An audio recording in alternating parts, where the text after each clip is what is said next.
o ye fɛɛrɛ sigilen ye ka directeur régional de police fɛ n'o ye Tapa Uri Demba Jalo ye Fala ye ko ka jɛ a lawaleli hukumu kɔnɔna na sa ka ye policiers min n'a fɔ ma ko commissariat spécial du chemin de fer i b'a yɔrɔ dɔn sabula Asimi taara brigadier da yɔrɔ min na terrain fɛn yɔrɔ min na yen dɛ de o kɛrɛfɛla in don Fala ye 2023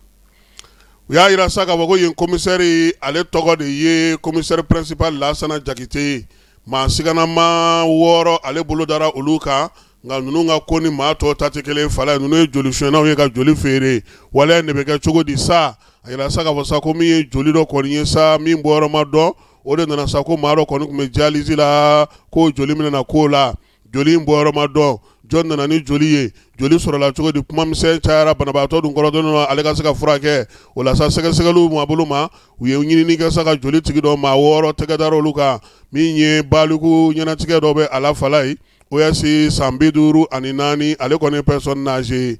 AC o fana ye san 57 ninnu ye baliku ye dɛ n tɛ denmisɛnninw ye dɛ FK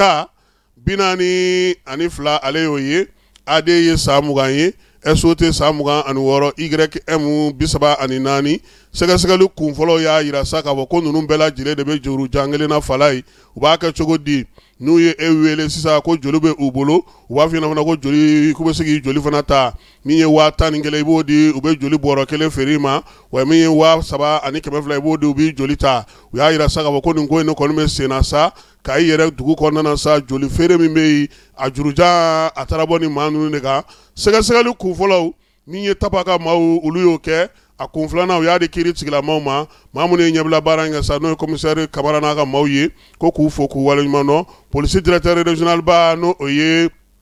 contrôleur général de police Youssou Kone nin ye ale ka laɲini ye ka kɛɲɛ ni ministre Dawudu ka dɛmɛ ye policelakaw ko k'u fo ka wulikajɔ n'u ka cɛsiri la ko ni sigana ko ni maaw y'a ye 101 i ka o wele k'i ka damakasi kɛ a tɔ olu b'o ɲɛnabɔ sɛbɛn fasirila maa min fɛ comme Paul Berthe ale police direction ba olu ka kuma lasela n'u ka kunnafoni di ko bɛɛ lajɛlen o ɲɛmaaya b'ale bolo